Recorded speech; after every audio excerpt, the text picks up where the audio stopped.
Today, yours truly, a longtime Mustang guy, gets my hands on 2 Teslas. We're gonna check out what all the fuss is about, launch them and do some other fun things, and then be sure to stay all the way until the end of this video to see what happens. Let's do work.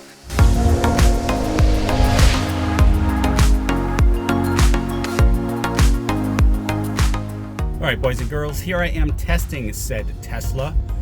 First I am testing the rear wheel drive, the lowest model, at least I believe this is the lowest model. After this I'm going to test the all-wheel drive model. This one's 0 to 60 in 5.8 seconds, the other one's 0 to 60 in 3.1 seconds. I gotta say, this is one of the coolest cars I've ever gotten in. Let's switch views here. Everything about this is just so streamlined and awesome. You just literally like put your key tag here, or that's like a valet tag I guess, and it just like sits there on a magnet or something. You adjust the steering wheel with these little knobs. You have no need for a brake on this. Now I have that feature on the Mach-E. I forgot what it's called, but the pedal, no pedal braking. You just take your foot off the gas and it comes to a stop. It's got a good amount of oomph on the car. Obviously the electronics are top notch. This thing's like detecting cars that are driving by and putting graphics for the cars on the screen as I drive by them. It's pretty cool. So this is their cheapest model. I'm gonna put the pricing of this here to own as well as to lease. I like this little wooden dash. You know, I never thought I'd be sitting in a Tesla like this, as I'm a Mustang guy myself, and I still do want to get a Mustang, and hopefully will for the channel soon. Wow, that's pretty cool. This actually just beeped when the light turned green, which is pretty epic because we don't like when people are waiting too long for the lights. Overall first impressions, it's just really a high-end experience, just super high tech. I'm at 45 miles an hour. Let's give it a little bump here. Yeah, it's got a lot of grunt for the non-performance model. Decent power for passing when you're already going fast. So going 69 here, I'm gonna floor it. It's got a good amount of pickup power. Yeah, really nice, kind of just very simple interior. There's like literally no buttons, etc., except for this screen. A lot nicer and more comfortable than I expected it to be, frankly. Do a little testing of the cornering capabilities of this car right here.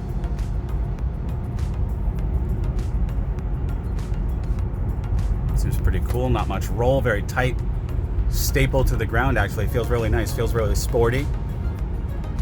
All right, let's go check out that all-wheel drive model. Good looking cameras here, although I do notice that this does not have the top-down view that the Mach-E has, which I find to be very useful. It just helps you with precision parking and making sure you don't hit anything when you're backing up, etc. So the feature does seem to be missing on this car, but maybe it's on the higher end model. Let's go take a look. There's the all-wheel drive higher end version. There's the rear wheel drive. See a difference? There isn't any. Okay, here is the all-wheel drive faster model.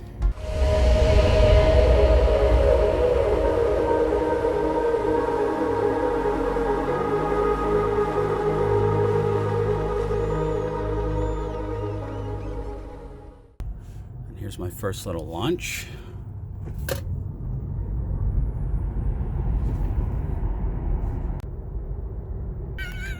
This is my excited face.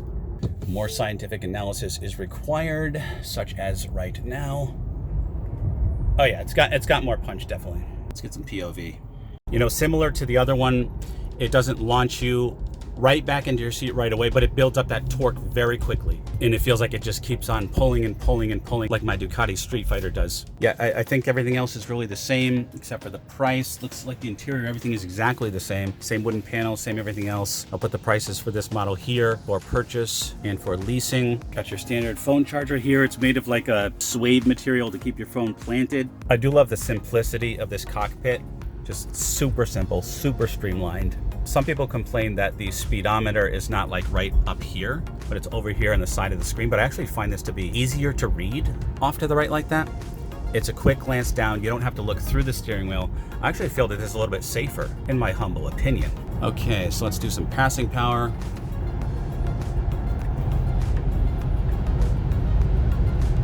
Yeah, that's got a little bit. It's got a little bit. We're gonna do a legal 0 to 60 here by coming off a mobile station and going onto the highway. And without further ado, here we go.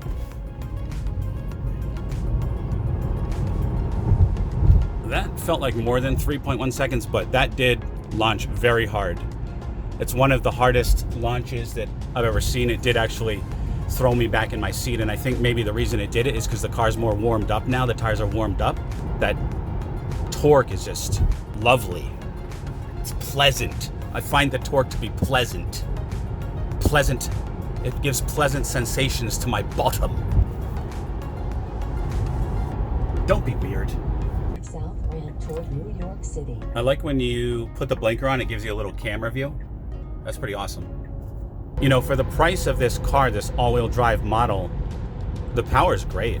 It's got more power than my modded STI, more power than my 2018 Mustang GT, more power than my GT350, even though the GT350 had more horsepower. This obviously has a lot more torque. Of course you knew that, duh. It's an electric car. But let's say you're going 70 here, you want to get over real quick. This boosts you up pretty quick.